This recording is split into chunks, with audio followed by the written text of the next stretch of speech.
दीपावली आ रही थी। दीपावली के आने में अभी थोड़े ही दिन बाकी थे और कालू कौवा ये सब देख रहा था कि सारे पक्षी अपने घर की तैयारी में लगे हुए हैं। लेकिन कालू गरीब था, उसके पास पैसे नहीं थे। तो वो सोचता है कि टोनी बहन और मिट्ठू तोता से थोड़े पैसे ले लिया जाए।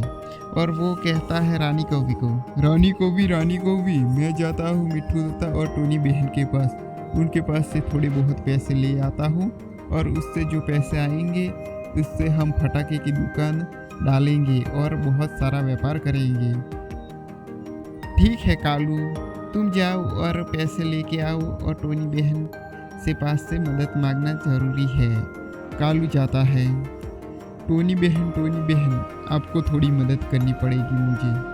अरे बोलो कालू भाई, क्या काम है हमारा? हम मिट्ठू भाई और हम दोनों तो तैयार ही है, आपका कुछ काम हो तो बता देना। क्या बताए टोनी बहन, अभी मेरे पास पैसे ही नहीं है, तो मैं थोड़ा धंधा करना चाहता हूँ, तो थोड़ा पैसा मिल जाता तो अच्छा होता। तब मिट्ठू तोता और टोनी चिड़िया कालू को बहुत सारे पैसे देते हैं। इससे कालू फटाके खरीदता है और दुकान डाल देता है। थोड़े दिनों के बाद कालू की दुकान जोरों शोरों से चलने लगी, फटाके बेचने लगा। तब कालू कहता है, देखा ना कौवी, अपन का धंधा तो बहुत जल्दी से चलने लगा है।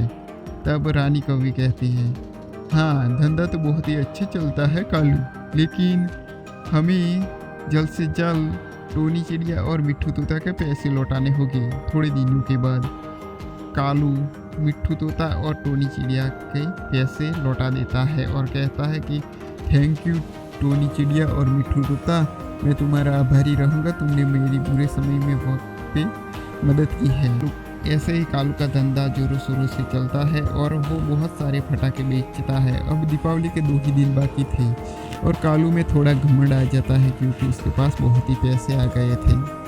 वो किसी को उधारी में फटाके नहीं देता था और इसने भाव भी बढ़ा दिया था फटाके के। तो क्या करे, सारे पक्षी एक ही दुकान थी कालू की, तो वहीं से फटाके ले रहे थे और खरीद रहे थे। लेकिन कालू ने तो उधारी बंद करके रखी थी। और तब कालू उधारी बंद कर रखी थी। तब टोनी चिड़िया कहते हैं, क्यों कालू भाई, तुम ऐसा क्यों कर रहे हो? उधारी में किसी को दे दो तो कोई बड़ा बुरा नहीं होगा। अरे क्या बताए टोनी बहन, आजकल उधारी पर कौन विश्वास करता है। एक बार आदमी ले जाता है तो फिर से देने के लिए नहीं आ जाता। अब तुम और मिट्ठू भाई को तो मैं देने ही वाला हूँ, लेकिन किसी और को मैं उधारी में नहीं दे सकता।